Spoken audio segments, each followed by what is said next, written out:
Good evening to all. आज यहाँ पर हम जो हरबंस राज बच्चन जी ने जो निशा निमंत्रण लिखा है, एक गीत संग्रह है, उससे एक गीत उद्धृत हुआ है जिसका नाम है आत्म परिचय, जो कि हरबंस राय बच्चन का जो एक निशा निमंत्रण गीत संग्रह उसका एक पार्ट है।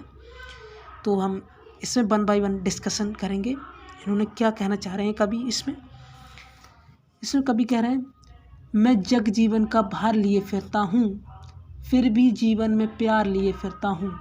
कर दिया किसी ने झंकर जिनको छूकर, मैं सांसों के 2 तार लिए फिरता हूँ। यानी कि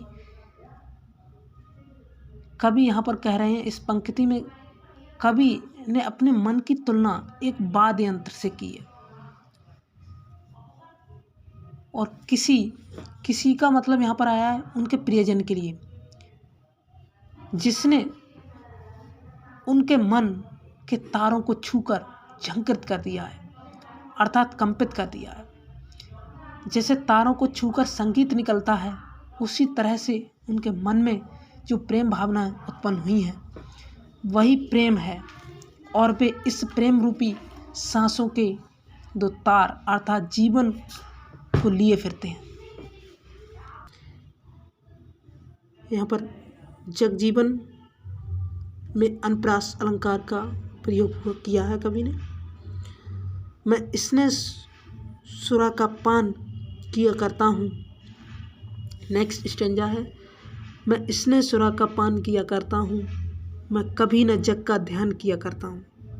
जग पूछ रहा उनको जो जग की गाते, मैं अपने मन का गान किया करता हूँ। यानी कि कवि कह रहे हैं कि मैं जिस प्रकार स्नेह सुरा का मतलब है मदिरा मांस वगैरह शराब। तो यहाँ पर कवि कह रहे हैं, जिस प्रकार कोई व्यक्ति नशे का सेवन कर लेता है और वो सब कुछ भूल जाता है, उसी प्रकार कवि ने प्रेम रूपी नशे का सेवन कर लिया है और वह सब कुछ भूल गया है, और जग की वो परवाह नहीं करता कि संसार उसके बारे में क्या सोच रहा है।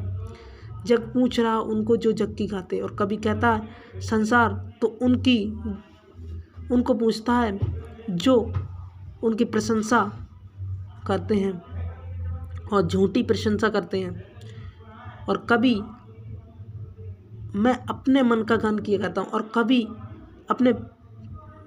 हर समय अपने मस्ती में ही मग्न रहता है। थर्ड स्टेंजा है, मैं निज उर के उद्गार लिए फिरता हूँ, मैं निज उर के उपहार लिए फिरता हूँ। है यह अपूर्ण संसार न मुझको भाता, मैं सपनों का संसार लिए फिरता हूँ। मैं निज उर के उद्गार लिए फिरता हूँ। कभी कहता है कि मैं निज अर्थात अपने उर हृदय के जो उद्गार मतलब भाव हैं, मैं उनको लिए फिरता हूँ, और मैं निज उर के उपहार लिए फिरता हूँ। और कभी कहता है, जो मेरे अंदर जो निस्वार्थ रूपी उपहार हैं उनको मैं संसार के सामने प्रकट करना चाहता हूँ। और यहाँ पर कभी कह रहा है, यह अपूर्ण संसार न मुझको भाता। कभी कह रहा है कि जो अधूरा संसार है ये मुझको अच्छा नहीं लगता, क्योंकि लोग यहाँ पर अपने मतलब को देखते हैं।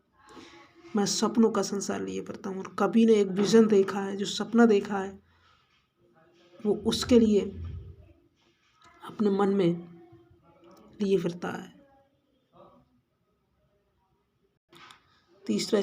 फोर्थ स्टेंजा है, मैं जला हृदय में अग्नि वहा करता हूँ, मैं जला हृदय में अग्नि दाह करता हूँ, सुख दुख दोनों में मग्न रहा करता हूँ।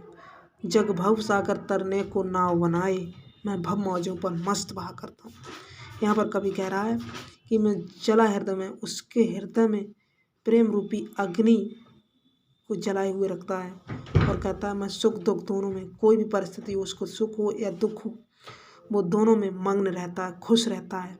जब भव सागर तरने को नाव बनाई, जो संसार है वो उससे कष्टों से दूर मतलब दूर होने के लिए तरह तरह के उपाय करता है, लेकिन जो कवि है वो भव मौजों पर ही मस्त रहता है। वो हर समय अपने जो मन में चल रहा है उसी पर वो उन्हीं में वो मस्त रहता है। यहाँ पर जो काव्य सौंदर्य है, सुख दुख, यहाँ पर द्वंद्वात्मक समास है, द्वंद्व समास। भवसागर, भवसागर में हमारा रूपक अलंकार है, रूपक अलंकार। फिर आता है हमारा मैं यौवन का उन्माद लिए फिरता हूँ, उन्मादों में अवसाद लिए फिरता हूँ। जो मुझको बाहर हंसा रुलाती भीतर, मैं हाय किसी की याद लिए फिरता हूँ।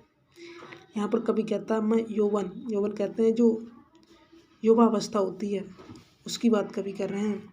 उसमें जिस प्रकार व्यक्ति मस्त रहता है उसी प्रकार कवि भी अपने जो जीवन था, जो युवावस्था थी, उसमें वो मस्त रहता था। लेकिन यहाँ पर कवि कह रहा है, अब जो कवि है यहाँ पर उसने अपनी जो प्रियजन है उसकी जिक्र किया है, क्योंकि वो बिछुड़ गई हैं और उनकी यादों में कवि कि जब उनकी याद आती तो कवि को अंदर से बहुत रोला और हंसा जाती है, रोला जाती है। इसीलिए कवि यहाँ पर अफसोस कर रहा है और निराश हो रहा है, और वो कहता है कवि अंदर से तो दुखी है लेकिन ये संसार के सामने हंसता रहता है। यहाँ पर द्वंद्वात्मक विरोधाभास है, क्योंकि एक जगह पर कवि हंस रहा है और एक जगह पर कवि रो रहा है। तो यहाँ पर हमारा एक हिसाब से करुण रस भी हुआ, करुणालंकार भी हुआ, ये यहाँ पर आ रहा है। कर यत्न मिटे सब सत्य किसी ने न जाना, नादान वही है हाय जहाँ पर दाना। फिर मूड न क्या जग जो इस पर भी सीखे, मैं सीख रहा हूँ सीखा ज्ञान भुलाना। यहाँ पर कवि कह रहा है कि यहाँ पर बहुत सारे लोगों ने यत्न कर लिए, बहुत तरीके अपना लिए, लेकिन किसी ने आज तक सत्य को नहीं जान पाया। नादान वही है हाय जहाँ पर दाना। और जो नादान व्यक्ति होते हैं वो, दाना का मतलब यहाँ पर लालच से हुआ है, जो नादान व्यक्ति होते हैं वो लालच में फंस जाते हैं। फिर मूड न क्या जग जो इस पर भी सीखे, और वो मूड का मतलब है यहाँ पर मूर्ख, अर्थात फिर भी वो इस संसार को नहीं समझ पाते। और कवि कह रहा है मैं सीख रहा हूँ सीखा ज्ञान भुलाना। और कवि कह रहा है कि जो मैंने सीख लिया है मैं उसको अब भुलाना चाहता हूँ, क्योंकि उसके अंदर जो पीड़ा है वो भरी हुई है और इसीलिए वो उसे भुलाना चाहता है। मैं और जग और कहाँ का नाता, मैं बना बना कितने जग रोज मिटाता। जग जिस पृथ्वी पर जोड़ा करता वैभव, मैं प्रतिपग से उस पृथ्वी को ठुकराता। यहाँ पर कभी कह रहा है मैं अर्थात बार बार यहाँ पर मैं शब्द का यहाँ पर यूज हुआ है, मैं बार बार आया तो यहाँ पर यमक अलंकार हुआ है। और कहाँ का नाता का यहाँ पर प्रश्नवाचक अलंकार का प्रयोग हुआ है। बना बना में पुनरुक्ति प्रकाश अलंकार प्रयोग हुआ है। कितने जग रोज मिटाता, कभी यहाँ पर कह रहा है कि बहुत सारे लोग होते हैं वो पैसे धन दौलत को जोड़ते रहते हैं, लेकिन यहाँ पर कभी उसका विरोध कर रहा है और वो प्रतिपग यानी कि हर एक कदम उसको ठुकराता है। मैं निज रोदन में राग लिए फिरता हूँ, शीतल वाणी में आग लिए फिरता हूँ। हो जिस पर भूपों के प्रसाद निछावर, मैं वह खंडहर का भाग लिए फिरता हूँ। अर्थात मैं निज रोदन यानी कि अपने रोने में भी वो प्रेम लिए फिरता है। राग का मतलब है प्रेम लिए फिरता है। शीतल वाणी में आग लिए फिरता, और उसकी जो शीतल वाणी है उसमें भी उसकी आग भरी हुई है, क्योंकि उसने निराशा को देखा है इसीलिए। और यहाँ पर एक हिसाब से विरोधाभास प्रयोग हो रहा है। हो जिस पर भूपों के प्रसाद निछावर, मैं खंडहर का भाग लिए फिरता हूँ। इन पंक्तियों में कवि कहता है कि प्रेम में उसका जीवन निराशा के कारण महल खंडर की तरह है, और फिर भी इस पर भूपों अर्थात राजाओं के महल निछावर होते हैं, क्योंकि खंडहरों में रहने वाले गरीब लोग ही समझ सकते हैं। मैं ऐसे प्रेम रूपी खंडहर को लिए फिरता हूँ। मैं रोया इसको तुम कहते हो गाना, मैं फूट पड़ा तुम कहते छंद बनाना। क्यों कवि कहकर संसार मुझे अपनाए, मैं दुनिया का हूँ एक नया दीवाना। कवि कह रहा है कि मैं रोया, अगर मैं रो गया तो तुम कहते हो उसे गाना कहते हो। मैं फूट पड़ा तुम कहते छंद बनाना, और मैं अगर फूट पड़ा तो तुम उसको गाना कहते हो।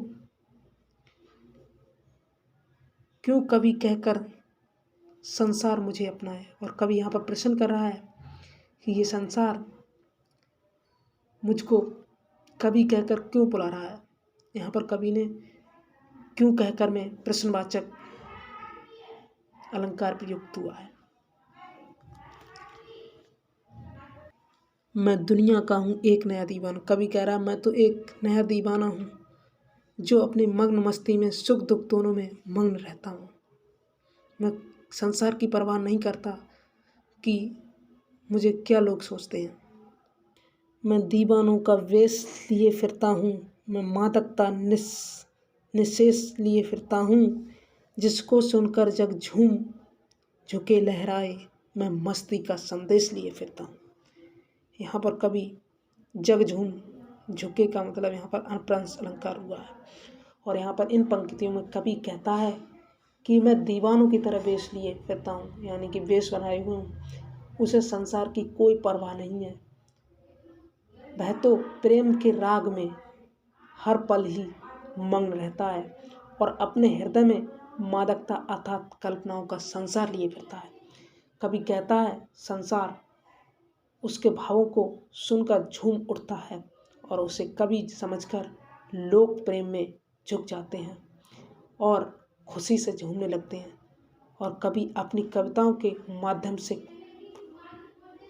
मौज रूपी संदेश देकर खुशी से जीवन जीने का आह्वान करता है। और यहाँ पर काव्य सौंदर्य झूम उठते, यहाँ पर झूम झुके अनुप्रास अलंकार का प्रयोग किया है। और इस चैप्टर का अंत होता है यहीं पर। जय हिंद।